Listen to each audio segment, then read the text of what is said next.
So, ano gusto niya? Okay, kahit andito. Hindi kayo. So, mommy, every day they come here and drop by and pick up the food? Kasi, I used to have minsan din yung, for those who have no food at home, they cook rice and longganisa and eggs. Yeah. When the funding was still continuous, Alam mo, best friend kami na dapat. Hindi po. Oo, ate ko yung dalawa. Ano naman na? Hindi ko, no? Pati tayo dito. This is what they do. We have school supplies they get for free. With a meal. Ay! Wala na ko 100 pala. Pero may nagkipat sila ng 500 eh. Ano bang libre pa kaya? Ha? Hindi. Ano kasi magkano yung ano niya? Magkano yung 1.8? 8? 8 po. O, bibili ka ng 8. Istay mo na ulit tayo. O, ikaw din, kailangan mo rin. Bibili kayo hindi pang Papalitan namin. Ay. Papalitan natin. Uy, yung mga ulit. Oo, ano ulit? Mami, kinagano-gano mo niya, karakros na. Joyce, mo kami po. Hindi pa kinuha nyo na. Binili Ay, pala. half lang kayo, half. Half tayo. Half. Half tayo dito. Kapin mo na. Ako na. They're both in high school. Second year? Second year. Second year is grade 8. Tapos, Yung isa, mami. ay! Ay, let's go. Okay. Sino yung mas masipag? Sa kanya yung mas makapal. Pareho lang yan.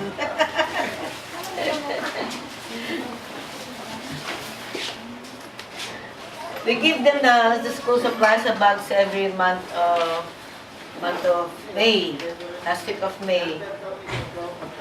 And some uniforms too. See? They used to be smaller than this. Oh, hindi siya makayalo. Hello. Sabi naman tsaka barangay na kami yung sasama ko sa kanya. I just want to ask, how did you start your scholar student? I started in 2011. I met the kids first in 2011. So they were roaming the streets and asking for some bread and for some recyclable items. So I used to save bottles and plastics for them, and that's when I became friends with them. Then I found out their stories, So when I learned that they have stopped going to school, I said, why don't you go back? Education is so important. So they're poor. So what if I'll save school things for you and later on some uniform? Would you go back to school? They said yes. That started it. So from 6 kids, I wrote a blog from this story, and then some of my friends learned about it and said, oh, Mommy, what's that? I want to join too. I'll join you.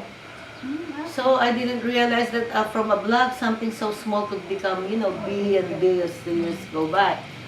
So some of my friends joined contests, writing contests, and if we win, we will buy school supplies for the scholars.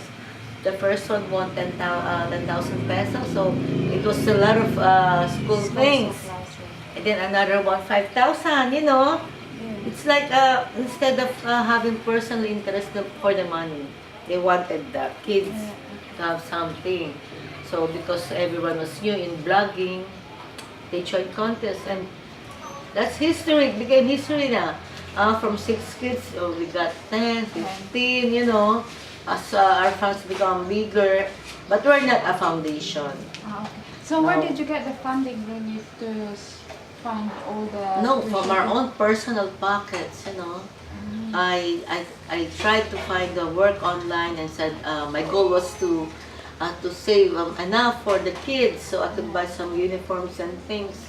And then when friends came joining me, they started, I'll spend for the socks, I'll buy for the, So one by one, we started saving for the kids. We buy, before even went to the cemetery kids and the homeless in Doneta. And then we decided then to to, support these 15 to 20 kids permanently from head to foot. Yeah. And there came a time when one writer was supporting a child. For 400 pesos, support a child, it's like 20 pesos a day.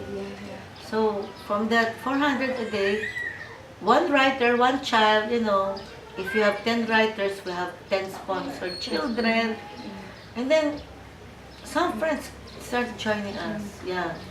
But did you receive any donation from the private, from individuals in the community? No. Just me and my blogger friends, and then later on some online friends. And then my boss helped, So roughly how many scholars do you have now? Right now we have 40. 40. Yeah, because we used to have 42, and then some graduated, and then some dropped out. We can't help it, it's not always smooth sailing all the time. We try to inspire some kids, but sadly, one or two would decide to drop. Yeah, one girl even got pregnant at age 12, became a mom at 13. So what can we do? Yeah, that's right. No matter how much you inspire a child, it's still her choice if she's going to be inspired by us or not. But most of the students are high school, or you have Elementary and high school. Elementary and Yeah. high school. Most of them are in high school now, because counting into our 7th year, those who were in elementary are all in high school. So what about if after graduating in high school, are you able to sponsor them to go? So far we have 3 college. Actually around 5 already, but 3 of them have graduated. Okay. So we still supported in college, but I don't know the high school students if they're going to pursue. Maybe if they're really interested, something would come up. Nothing beats a determined kid, right? Anyway, as I always believe, there's a reason why I'm into this. I did not really plan this, but I dreamed about it. Yeah, to help. Yeah, I dreamed about it. No. So it's like I already saw myself doing this in 1998. I have a journal of it. So it's like I jumped into the future, into my dreams, and so this was gonna happen. And then when everything, came down, I felt like the path was being taken care of, right? Yeah. Because you're doing good job for the students, so maybe that's why a lot of people helping you too. And do you want to know why what I ask the students to do? I mean, what am I expecting out of this? Do I want them to, to repay me in the future? Yeah. No, I mean, my friends, no. I just want them to pay it forward. If something great happens into your life, then perhaps in the future you would support a kid or two, who also wants to study. That's just what I want the kids to do when they grow up. And so far, I have a few kids whom I'm proud of because they've done well.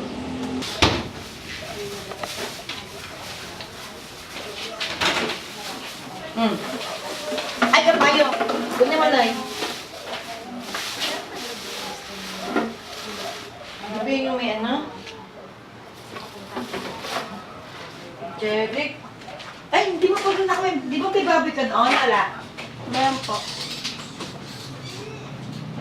Saan na? Uy. Mga tagalin mo na luto na ni Andrew. Ha? Gusto mo na? Huwag na. Hindi naman nag-iikot si Roberto. Huwag mamulot.